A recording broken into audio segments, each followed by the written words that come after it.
Scanning. Identity authorized. Welcome to the Secret Superhero Club Podcast Network.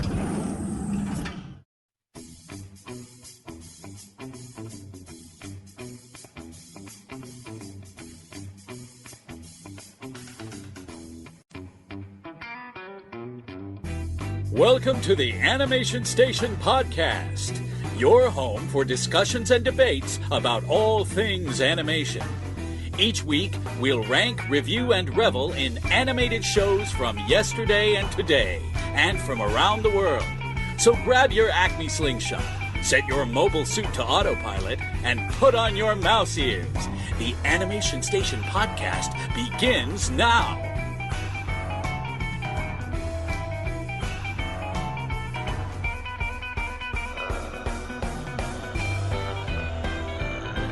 How's that zombie voice working out for you? Is it zombie voice or is it I've been sick all week voice? I've been sick all week voice. That's the phlegm in the old throat voice. Oh yeah, it's been glorious. Yeah? Yeah. You're feeling better though. I am feeling. See, I can tell you're like, feeling better. It's the nasal stuff. Like I don't have any. Like my chest is fine. Not getting any headaches. I have an appetite. It's just sinus. Yeah, it's that's the killing worst. We've had some weird weather around here lately, so I'm sure that there were allergens blown in from the four corners that are just blowing up your sinuses right now. Yeah, it also doesn't help that they've been changing the roofs. Oh yeah, they've been changing the roofs in our apartments, which is, I'm sure, kicking up all kinds of fun deliciousness, ancient and funky pollens. Oh yeah, like when was this apartment complex built in the 80s? So it's probably stuff that's been trapped since Reagan was president. So all that good stuff. But anyway, welcome to the Animation Station Podcast. Yeah, episode 12. Episode 12. My name is Josh. I'm Gavin. And I'm a little sick. He's a little sick, but I'm gonna try not to cough. Cough away it's from hard. the mic. Yeah, and if I have to blow my nose, we'll do a sneak. We'll do I can see. Well, sick, can't talk. We can pause and you can edit. Yay! So Spooktober number 3. Yep. Yeah. First off, Gavin, do you have any wonderful news for us today? I do, actually. In case you guys didn't know, this last week, the most famous cartoon character of all time. What? Yep. Got himself his own Instagram account. Snoopy. So everybody go follow Bugs Bunny. None other than Mickey Mouse on Instagram. Is it the cool new Mickey? It is. I think they're kind of going to give a lot of Mickey, so we're going to see old and new. But right now, a lot of it is the new Mickey, which I really dig. It's super stylized and cool. This may sound weird coming from Josh, the Disney fan, but I never liked Mickey Mouse. Really? But I like this new Mickey Mouse. Not in any of the versions of Mickey along the way? Not like really. The Brave Little Tailor. You didn't like that cartoon? I don't know what that is. Josh Kane, you hurt me. The newer-esque Mickey, like the 2000s Mickey, I'm okay with that one. But like the old one when it's like Donald and Goofy and... Yeah, the classics. The classics, I didn't like that. I was like, whatever. But this new Mickey looks like hip and cool, like Jared Mariyama type. Yeah, it's really mouse. Cool and stylized and cute, and I do like them a lot. I think it's neat that you can take such an iconic character and re-envision him in different eras throughout the years. Those original cartoons from the black and white animation days, the early days of animation sound with stuff like Steamboat Willie. I mean, it's almost like it's a totally different character now. It's so far removed from that, but it is the same character, and it's just kind of an evolution of that character, and it touches people of all ages. And like I said, he's the most famous cartoon character, one of the most iconic things in the world ever, really, is Mickey Mouse. I can agree to that. Yeah. So that's my news. Nice. You got any news? Not really. No news, huh? I mean, well, we do have the Hotel Transylvania news Oh coming out. yeah, that we announced that. We posted that on our Instagram account Yeah, we earlier broke this the week. story. Woo! It was all We broke it us. to the world. No, not us, but we helped perpetuate the story for sure. Shortly after they announced it, that it's coming to the Disney Channel, which I find really interesting since it's not a Disney property. Well, I did a little bit of digging on that, Yeah? and Disney does distribute for other studios Sure. internationally. Like a lot of the All the Studio Ghibli stuff. Yeah, like and all the a lot of the DreamWorks animation stuff. I mean, not animated, like the DreamWorks live action stuff. That is distributed through Disney. Really? Yeah. Is it distributed through Buena Vista Pictures? That I'm not 100% sure on. Okay. It's through That's it's their not Buena own Vista. distribution. It's like the Disney Internet, like the Disney International, like they have their own like specific thing that they distribute out of. I'm not 100% sure what the name of it was again. But yeah, it was like they have their whole entire like department that just does that. Yeah, I'm sure. I did not know that, but I'm not surprised because Disney is a global conglomerate of mega companies and it has its fingers in every pie. Which kind of makes sense. Have you ever done like a Google search? Nope. Have you ever done a Bing search? Absolutely not. Have you ever asked Jeeves if he could if he could pull up a picture? Like, say you're trying to find a picture of a specific, cartoon or movie. Yep. And it's not Disney, but you'll find like an image search and it'll have like the little Disney logo. Like it would play on like the Disney Channel. Oh, have you ever seen something random like that, and you're that. like, "What's up with that?" Like a Harry Potter or something like that's not through like ABC Warner Family. Brothers. Well, again, because like that used to be on ABC Family. What did? Like they would play those Harry Potter movies a lot on ABC Family. Oh, and well, ABC, I think that's different when you're that's the thing, though, playing like, a movie in syndication. ABC is Disney. Yeah, right? I know, but what I'm saying is that's different than, Disney wasn't the distribution for DVD sales of Harry Potter. They just had bought the license to syndicate the movie that's what on I'm their talking about. Like, because this isn't, this is just syndication rights for Hotel Transylvania. So like they had the syndication rights for Harry Potter. So same type of thing going on. That's really interesting. Yeah. I'm fascinated by that. But about the images for the show, I think it looks super cute. Yeah, it doesn't look like. Well, see, here's the thing. I don't think it's going to be that 3D-ish type thing. It looks like it's going to be 2D, yeah, and it's going to be really stylized. It reminds me of, there's a trend in contemporary animation when it's a 3D movie. In the credits, they do a really stylized 2D version of the characters, and they do it, all like cool and like Kung Fu Panda has a great sequence at the end. It's amazing. But yeah, I mean, they did it in the movie we're going to talk about tonight. They did a cool 2D rendition of the characters that's stylized and punchy and awesome, and it looks like they're going to do a show kind of in that vein. Yep. And I find that really fun and exciting. Yes. Because I think there's a lack of 2D animation in the world. There needs to be more. It's called the Disney Channel. That's where all your 2D and Cartoon Network. I don't have TV. Well, see, that's your problem, bro. Yeah, that is my problem, bro. Yeah, and that's another thing. Like, you can't... Like, Disney XD is kind of one of those weird ones where you can get the app and you can watch everything, but you have to have, like, service. TV, yeah, you have to pay for a TV service. Which is stupid. Yeah. One day, the regular people will have their way and TV will be a la carte, and you can just pay for what you want to watch. That would be awesome. Yeah. Anyway, you ready to get into this movie that we just watched? Let's go ahead and talk about it. This is going to be week 3 of Spooktober. Yes, and it's been a great month so far. Most of this stuff is stuff that Josh has not seen. So it's exciting on that level to get to reveal all these movies to him. This is one such case, and it is from 2012 from one of our favorite studios, Laika. And we're going to be talking about the movie ParaNorman. real quick, before we go into this, do you think Laika will ever do like a movie about Laika, the poor little Cosmo dog?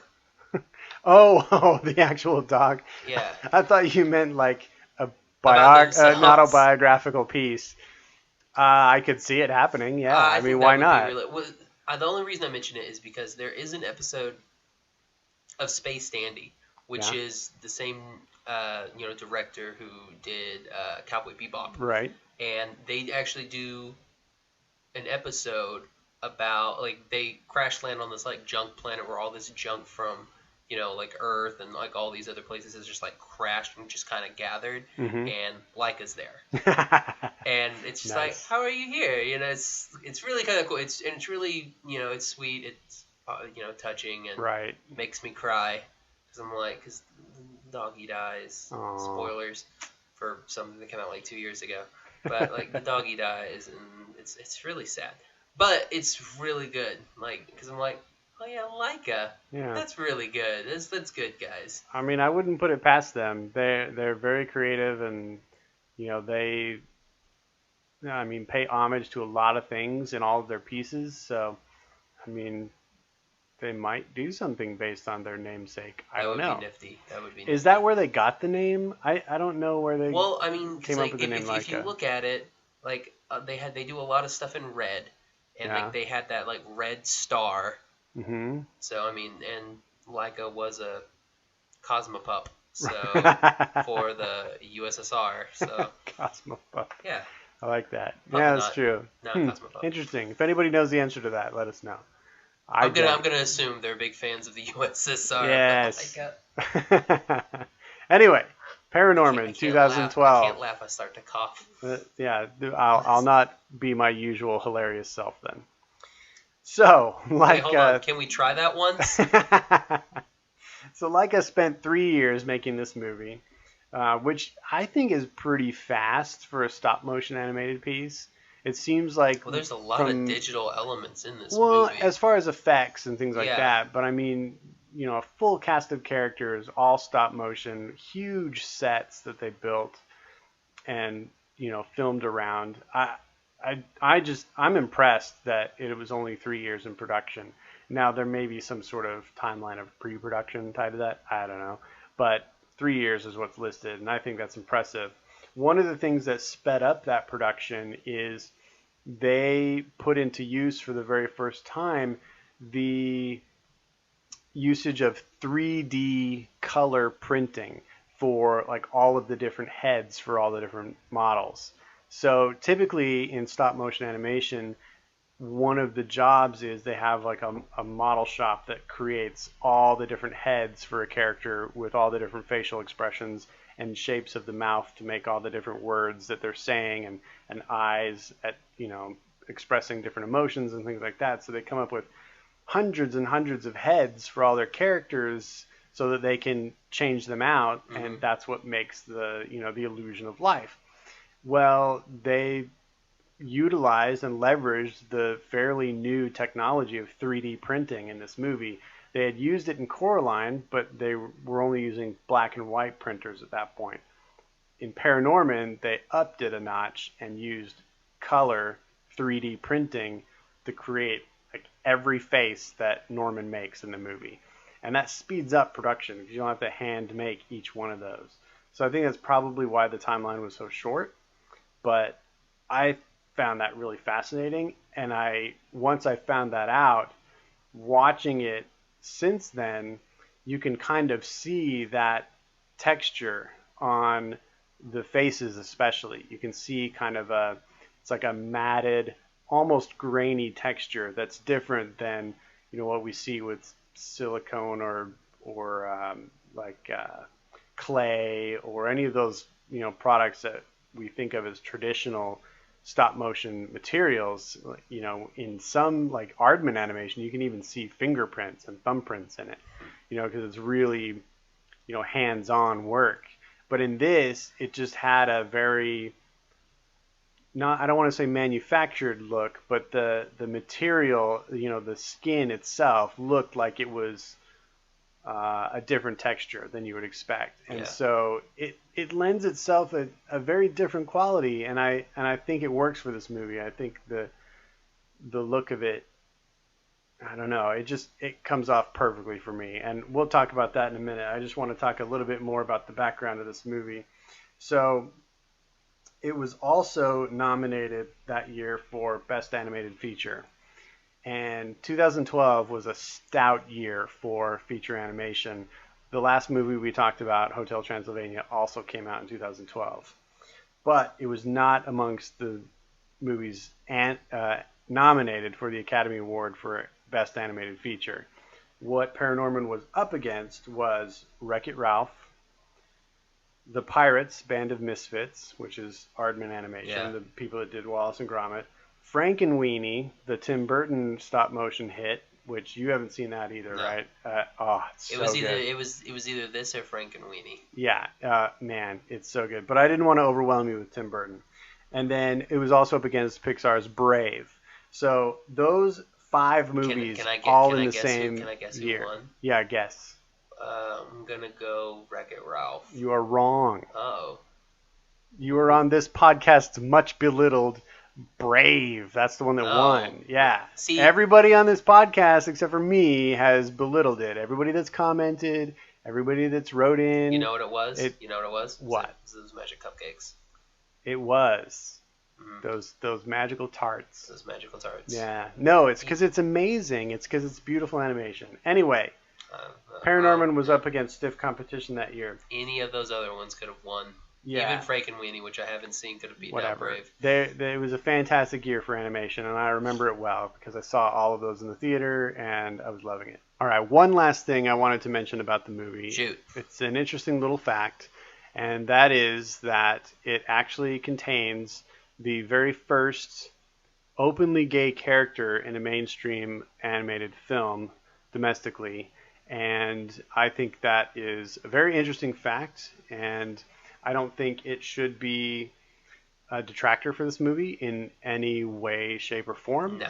And I'm surprised that it kind of became so controversial, even though it is not even revealed that this character is gay until the very last line of the movie, at least for this character. I think there was 2 other lines after that, but basically the mic drop at the end of this film is, he mentions his boyfriend, and that's it.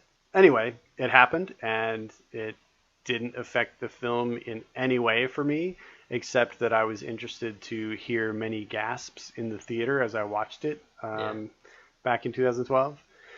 Anyway, I think that's an interesting fact that it is, and I believe it's still the only character of a similar ilk in the world of mainstream animation. Well, I mean, if we go to Storks, we do have there was a lesbian couple and a gay couple that received babies. Yes. Which, honestly, probably my favorite couple. Like, when they're doing that montage, and then you see the 2 lesbian parents holding their baby, that one I was like, wow. that one actually got to me. It's really cute. Because, she's holding, her partner and the baby, Christmas just came. Right. This is the best thing that's ever happened to him. And that was just got me in the chest right there. I agree. Anyway, kudos to Lyco for hopefully starting a trend of being just open about everyday people. Job well done. Yeah. So, we just finished watching it. I am on record as loving this movie. I want to know what Josh Kane thinks of ParaNorman. It was alright. All right? It was alright. Come on now. You got to give me more than that. Okay.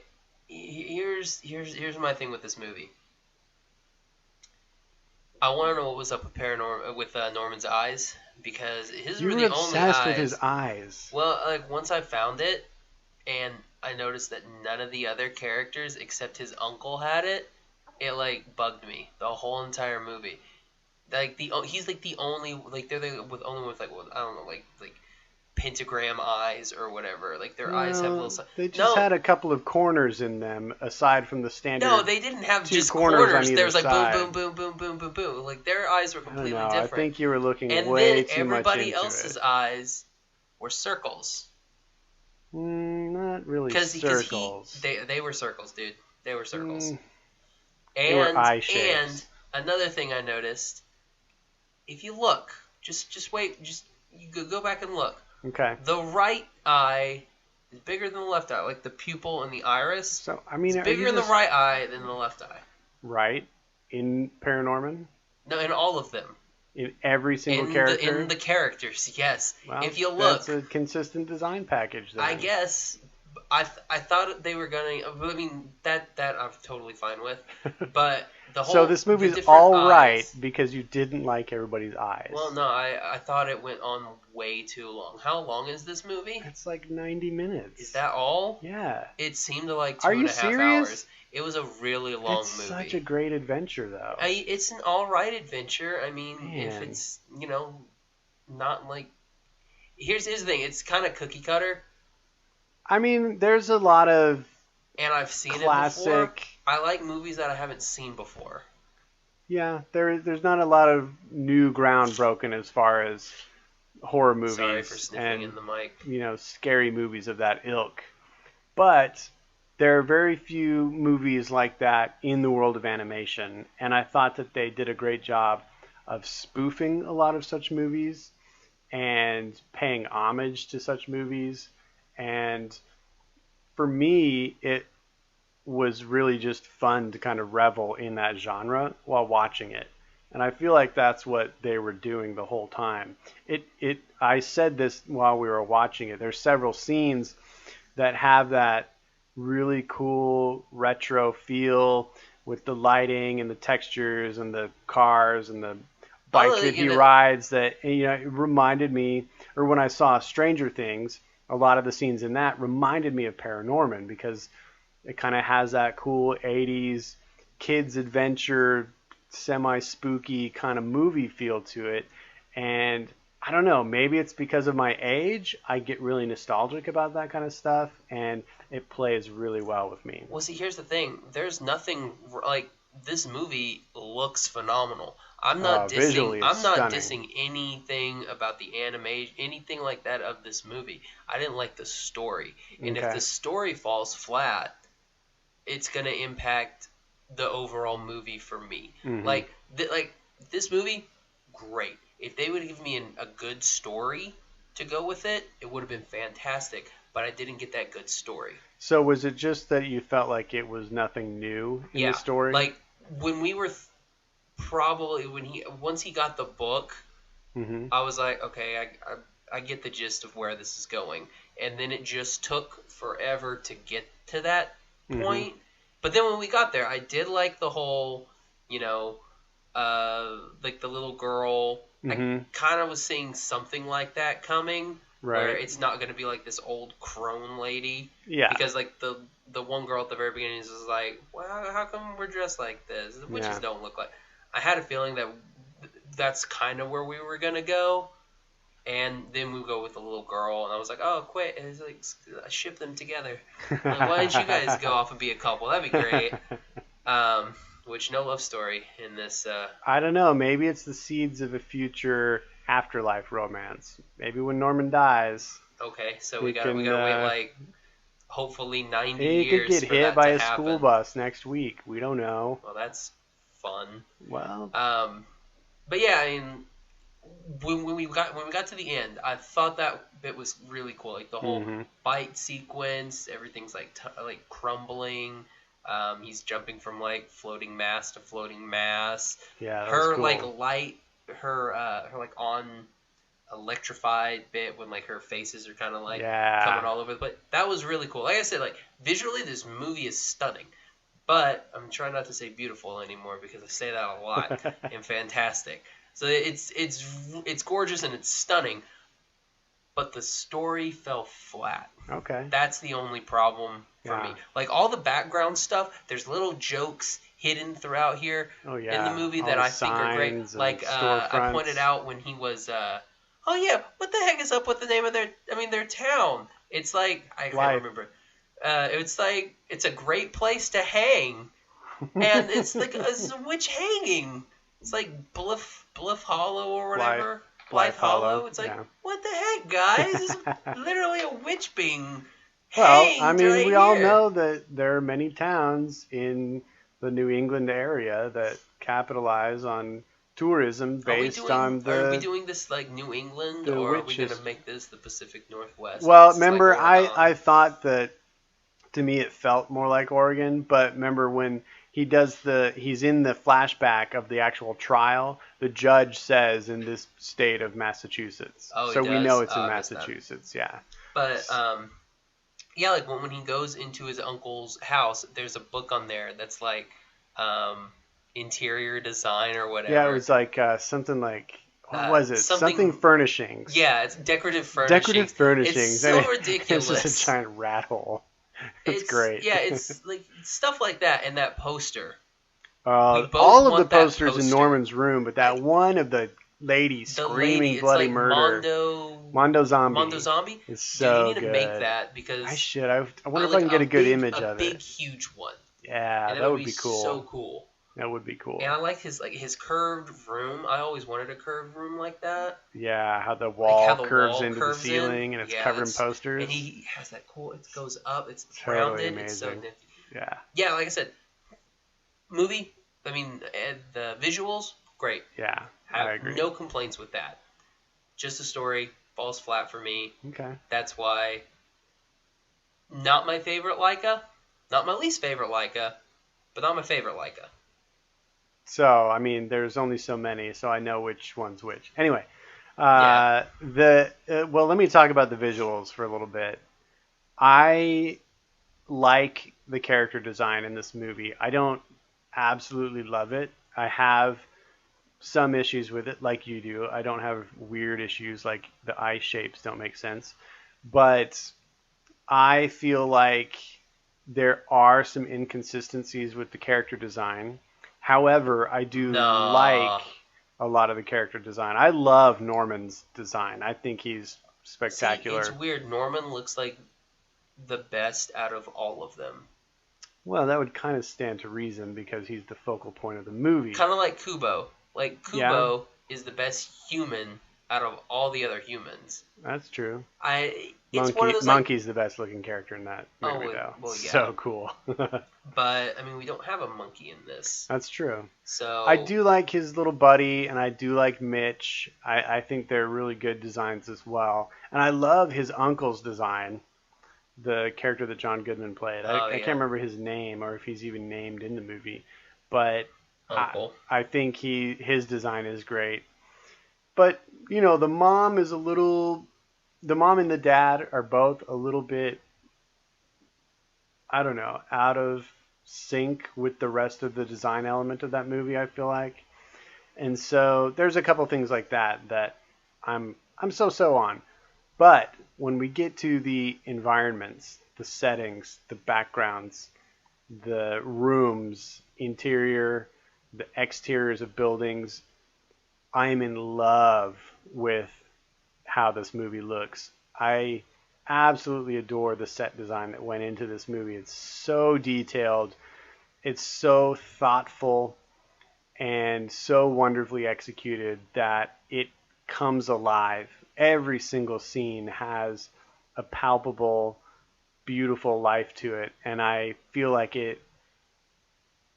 I'm convinced that it's a lived-in place, that it's somewhere that actually exists and grows and crumbles and evolves.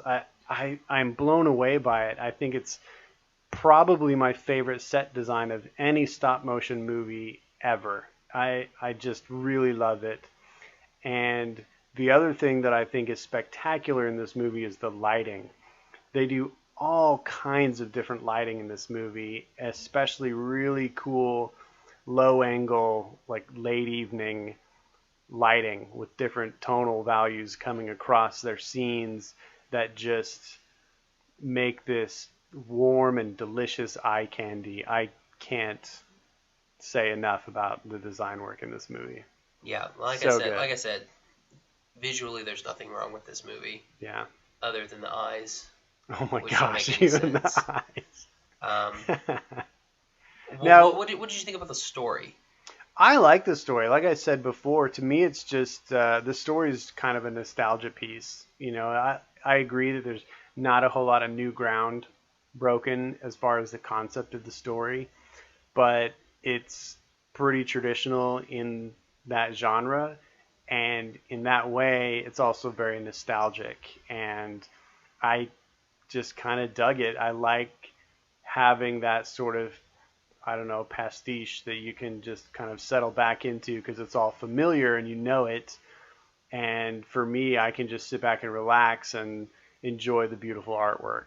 And that's enough for me a lot of the time.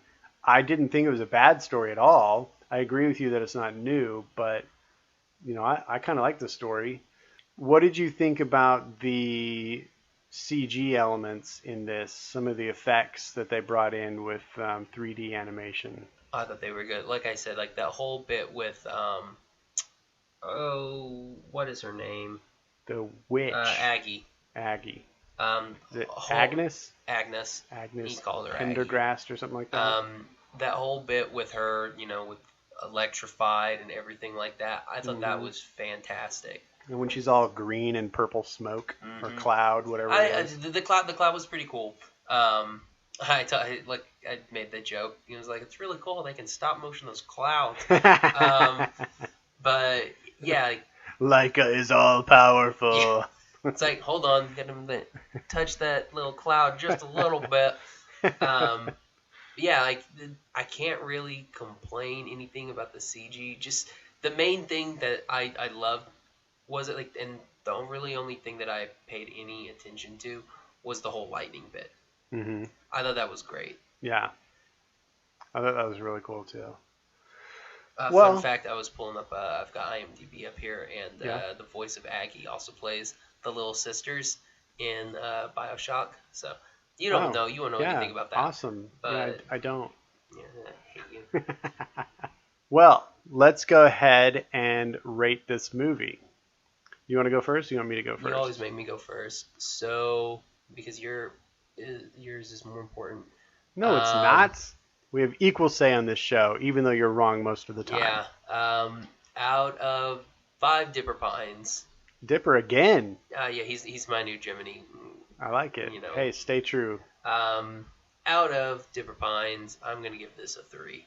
A 3? I'm surprised it's that high. The only thing that makes it a 3 is the visuals. Yeah, which are spectacular. Otherwise, it would have been 2. Okay. Like, if this would have looked like Coraline, this would have been a 2. Okay. Maybe a 1. Whoa. If this looked like Coraline and the story was the same, maybe 1 or 2. Probably 1.5. Okay. But just because the visuals on this one, it's a 3.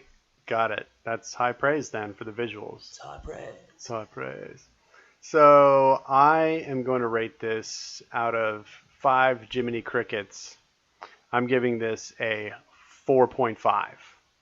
You only gave it that 0.5 because I had my fingers up in a 4, didn't you? No.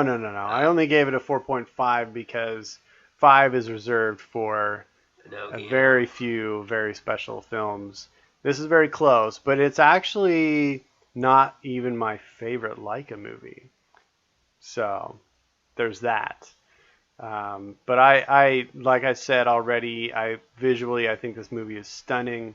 I like the story. I feel like it is an amazing example of how much you can do with stop motion animation. So, way to go, Leica. Yeah, like I said, like, the movie's good. I mean, I won't buy it, but I'll watch it if it's on. Good. I'll watch it. Maybe I'll play it again for you someday. Maybe. And maybe, when I'm old and senile and I forget, how movies go. Have I seen this before? Like, oh, look at this. This is some sort of good movie here. Okay. Well, Gavin, what do you say we go into our top 5? Let's do it. Alrighty, top 5. And now, for another top 5. What are we doing this week on the top 5, Josh Kane? We are doing our top 5 animated monsters. Yes. Which, again... It was difficult, wasn't it? It was difficult, yes. This is one of the harder ones I've had, too. And when we came up with it, I thought, oh, yeah, we can come up with 1,000 different things for this. But, no, it was pretty challenging, actually. Yeah, I mean, if you do a Ask Jeeves, monster, like animated monsters, it's all Monsters Inc.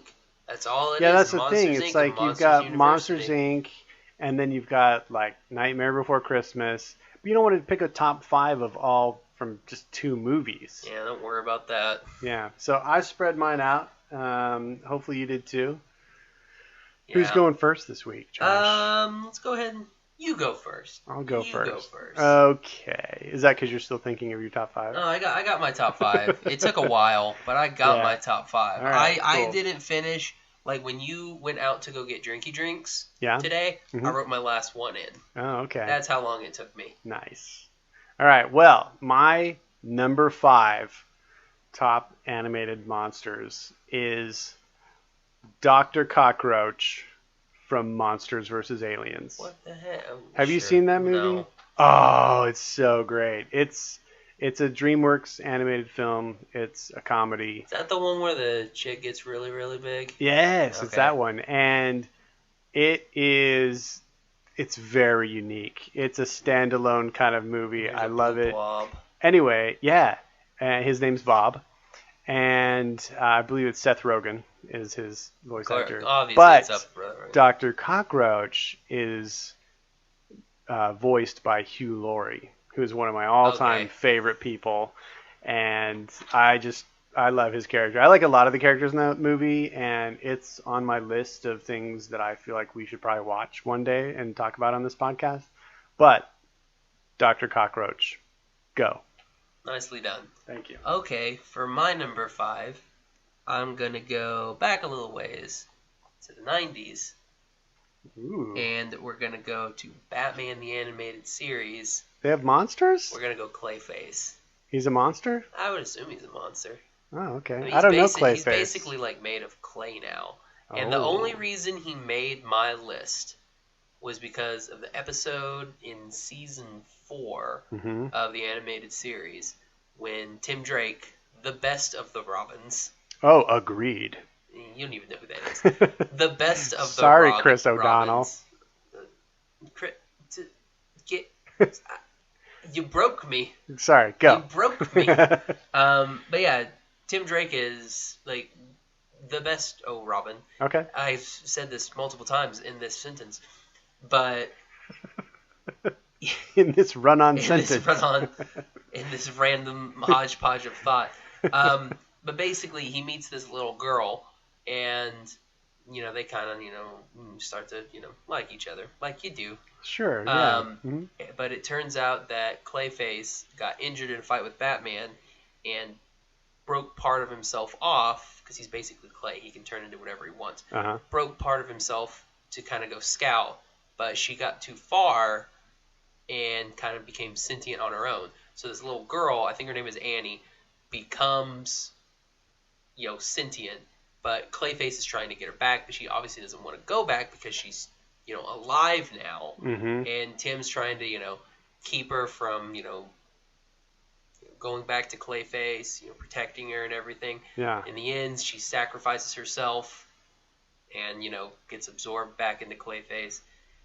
Yeah. Weird. And Tim at the very end is like, I hope they put him away from murder, because basically, yeah, it's a tough tearjerker episode. But that's the only reason he made my list, because he's a monster.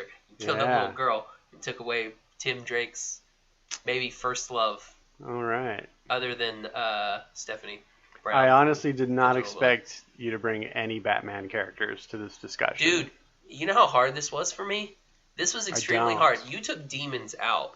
Yeah, because, I mean, I don't know. Demons and... You took demons out, which Yeah. means pretty much all anime is now gone. Yeah, for that's me. true. That's true. Maybe we'll just do an exclusive demons list. Okay, you give me demons. I got Because my I five. had to got my eliminate five a couple right here. because they were demons. So Yeah. So yeah, Alright. I'm gonna go Clayface. Cool. Interesting. All right, my number 4 is a character that we have already discussed on this podcast, and we've already discussed it in Spooktober. So I'm going from The Corpse Bride, Mr. Bone Jangles, who I love. Hold on, this is a monster. He's a skeleton, man. Yeah, skeletons walking around. Those are monsters. Uh, Traditional monster, skeleton. And this one is a jazzy singing skeleton who's awesome. Danny Elfman. Yeah, he's amazing. Mr. Bojangles. That's my answer there. Oh, that was it? Yep. Oh, okay.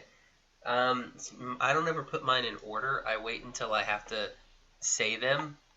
Okay. Okay. Yeah. We'll do this one. So my number 4 is gonna come from the fun little world of Digimon. Oh. And it's gonna be Devimon, who is like Wait, say that again? Devimon. Debbie? Like Debbie. Little Debbie snack cakes? Debbie, like devil. He's a devil Digimon. Oh, you're skirting it close there to the demon line. Well, yeah, but he's a digital monster, so Right. I can totally get away with it. See, Yeah. I expected a Pokemon, not a Digimon. So are we also going to get a Pokemon on your list? No. Okay. I'm not going to get any Pokemon. But Devimon, yeah, he's like the first bad guy. Are you pulling that up we a meet. picture? He's a devil Wait, man. what? That's not what I expected a Digimon to look like. Well, yeah, because he's a devil.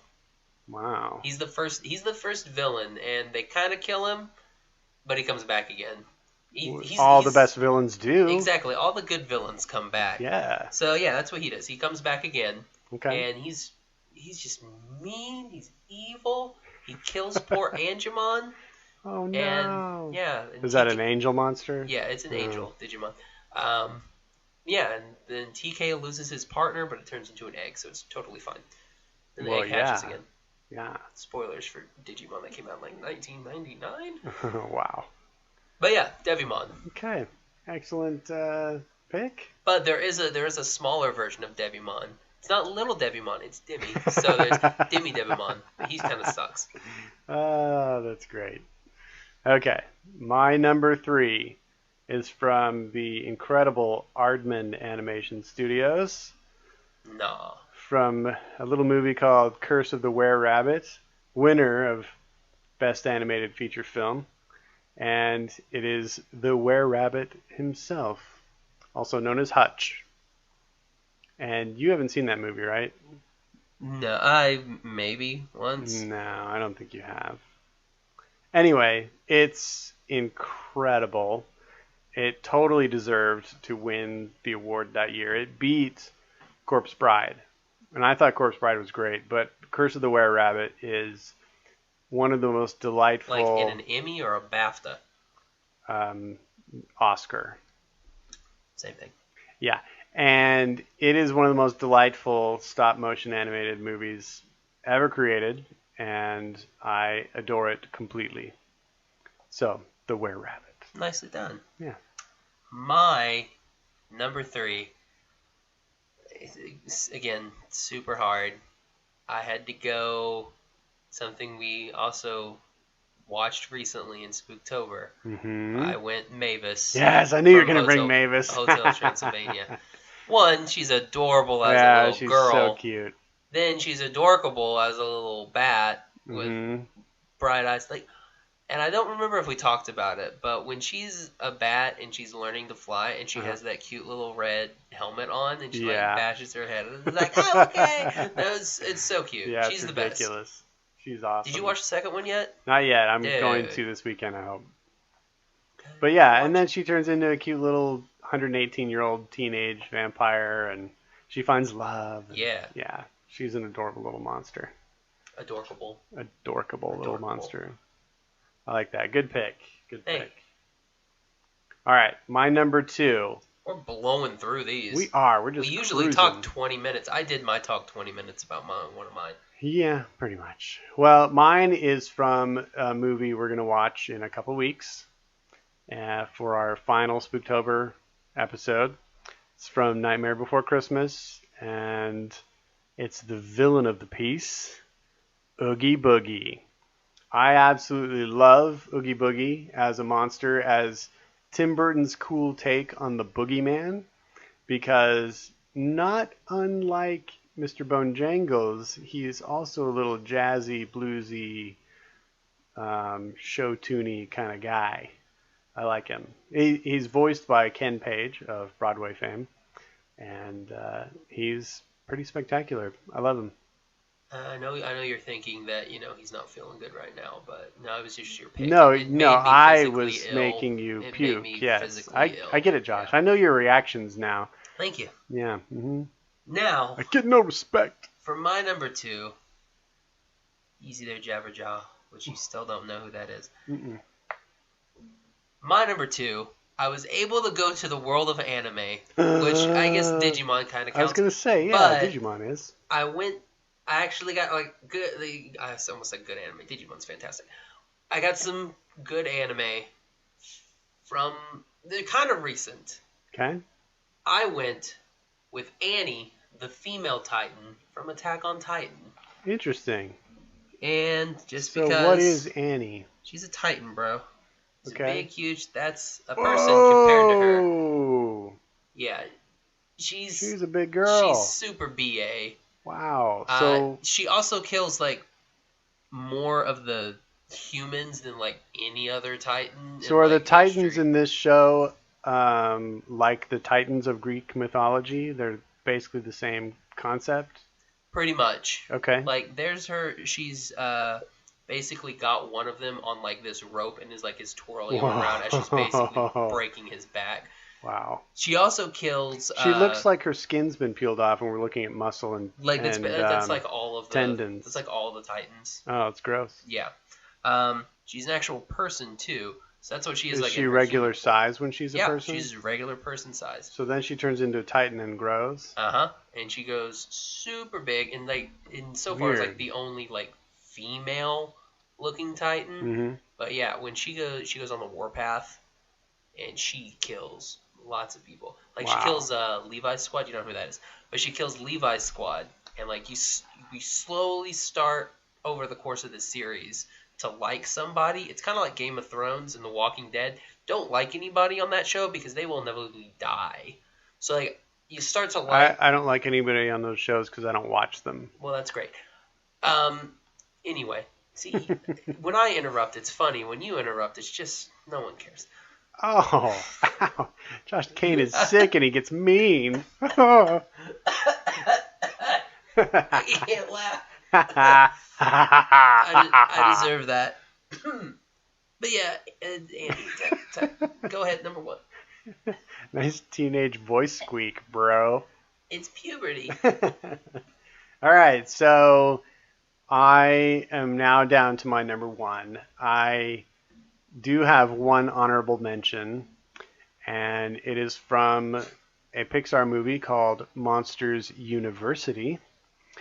And it is a small character in the movie that I wish there was much, much, much more of. And if there was, this person or this monster would have been on my list. And I'm still hopeful that he'll appear in another movie or even maybe a short, because I think there could be many shorts based just on this character.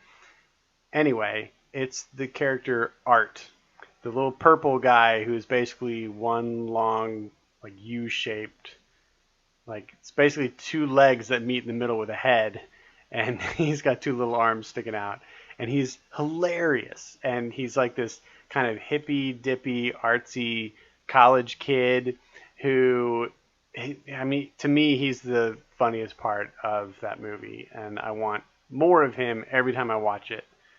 He's amazing. So that's my honorable mention. Do you have any honorable mentions? Did you get we'll go to mine. What? We'll go to mine. We'll go to yours. Sick Josh does not have time for your games, Gavin. Go ahead, do your number 1. Oh, I thought we were going to do I'll talk about my honorable mentions. Okay. All right. Well, my number 1 is from Monsters Inc. It's Mike Wazowski. Nope. Oh, it's Sully? Yeah, No. James P. Sullivan is my favorite monster. Now, I think Mike is better in Monsters University. I feel like that's kind of his movie. But I feel like Monsters Inc. is much more Sully's movie. And I love him, and I've loved him since the moment I laid eyes on Monsters Inc. His cool purple and blue fur, which they just kill it with that fur. You just want to give him a big hug. He's just such a huggable, awesome guy. And If you say so. I love the concept of that movie. I think it's genius and brilliant. And yeah, he's my all-time favorite monster. Shocker, I know, but whatever. I'm right. Go. I mean, whatever. I mean, that is a movie. It's that an is amazing a movie. In a Josh movie, Kane. I Love suppose. Pixar. My honorable mentions. I went with the rest of the Digimans and the Pokemans. So, what is that, like 8,000 more monsters? Yeah, sure, why not? I also went with Ludo from Star vs. the Forces of Evil. Oh, yeah, I don't know who that is yet. It's Alan Tudyk. Of course. Half that show is voiced by Alan Tudyk. Of course. He can voice me if he wants to. It's like in Gravity amazing. Falls, where Alex Hirsch, voices 90 of the voices. Yeah. Kind of like what Seth MacFarlane does. I guess that makes it cheaper to... Probably. So that way it's like, yeah. oh man, I need somebody to voice this Hank character. Azaria do like 12 of the Simpsons pretty characters? Much. It's ridiculous. But my number one, I went with a little show called Gravity Falls. This was the only demon you let me put in this show. And is he defined as a demon? Yeah, he's a dream demon. Okay. He's basically Freddy Krueger. Kinda. I went with Bill Cipher. Yeah. Voiced. Fun fact, voiced by creator Alex Hirsch. Shocker. Yeah, but he's the evil little demon. You watched the little bit. I watched a little bit of it. Here's a head, you deserve a prize. Here's a head that doesn't stop screaming. Yeah, that was a cool little scene. Yeah, and then that head screams and screams and screams, and then it kind of peels apart in layers, and you see its skull and its brain and everything. Yeah, there's this one part where he's like, here's some deer teeth, and he there's a deer, and he rips all of the teeth out of the deer and gives it to somebody. That's crazy. Yeah, it's weird. He also brings it's a kids show. Yeah, dude, it's Disney XD. They don't care. Look at Star. They just don't care. They're just like, whatever, do whatever you want. But yeah, he brings upon the world, or at least Gravity Falls, Oregon, Weirdmageddon. Weirdmageddon. And it's not Armageddon. As if that show could get any weirder. Yeah. Nice. He has some cool demon pals. Yeah, it's super cool. Awesome. I think that's a pretty good pick. Yeah. Pretty good pick. He's pretty dope. Nice. Yeah, whenever, when I asked, I was like, hey, will you let me do Inuyasha or Bill Cipher? They're both demons. Right. And when you said Bill Cipher, I was like, there's my number one. Right there's my number one. Nice. I figured that would end up as number one since you're such a Gravity Falls guy. Nah. Yeah. Wait for our wonderful Halloween costumes. Woo! I'm excited for those. Those are going to be awesome. Yes. It'll be great. I still don't have mine yet. I don't know what I'm going to do. Dude, I told you, man, you can totally be your Uncle Stan. It'll fit with two other costumes that are happening. Yeah, I know, but you guys are going to be your own thing. I don't want to steal your thunder, because if I go as Grunkle Stan, I'm going to be the star of the party. Grunkle Stan's not the star of any party. You haven't seen my Grunkle Stan. Mabel was the star of every party. Yeah, that's probably true. You can be... or Waddles. Just be Waddles.